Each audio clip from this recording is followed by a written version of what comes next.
West York's police hit the headlines last year when he announced that a juvenile delinquent had given up a life of crime after he'd been discovered to be allergic to milk and tomatoes.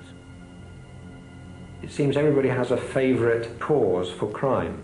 I don't go for any single cause at all. There may be a whole range of causes, but one cause that I am convinced needs attention is the question of nutritional health.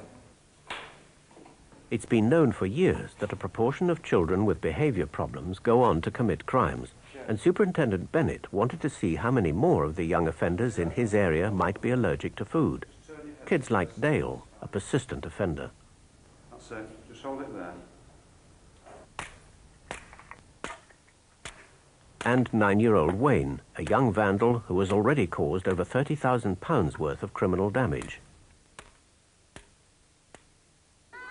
Also in trouble with the law, 12-year-old Jason, and a girl, 12-year-old Claire.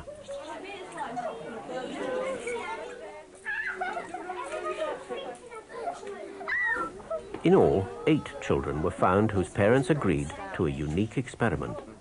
There's something to be said for you doing it. Running it, Dr. Leonard McEwen, a private specialist in food intolerance. Okay, well, if we can get these to the school teachers and get them to assess them as well this way. The children were to be put on the Great Ormond Street Few Foods diet. What do you want to get out of all this? Out of what? Out of doing this diet, what do you think might be in it for you? Peel. Are you going to try and stick to it? No, you've got to. Who says me? It's your fault, isn't it?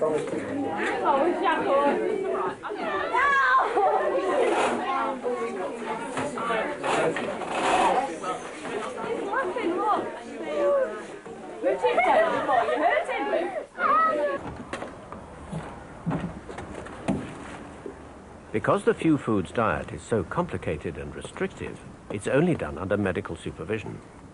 It's also quite expensive, so for this project, a charity donated the food and delivered it to each of the parents. Hello, come on in. But would these problem children accept it? As it turned out, initially all of them did, although somewhat reluctantly.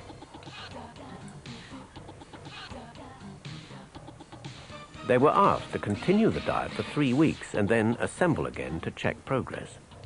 But within days, everyone had noticed the difference in the children's behaviour. We know how difficult it was for you to try and manage those diets, and you all managed it almost perfectly.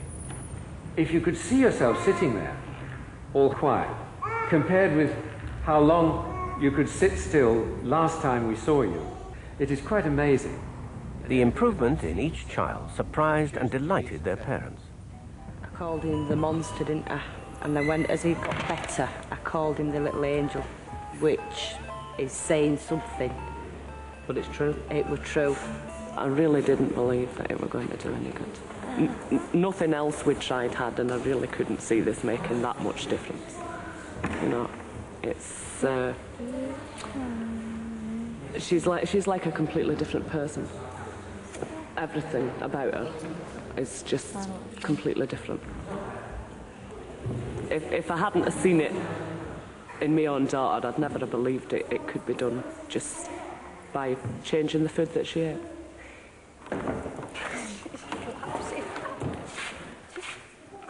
Only a few weeks before, these two were almost at each other's throats.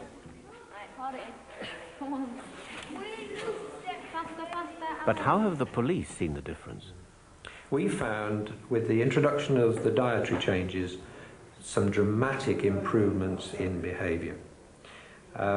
So much so that it surprised some of us ourselves. We didn't expect it to be so dramatic.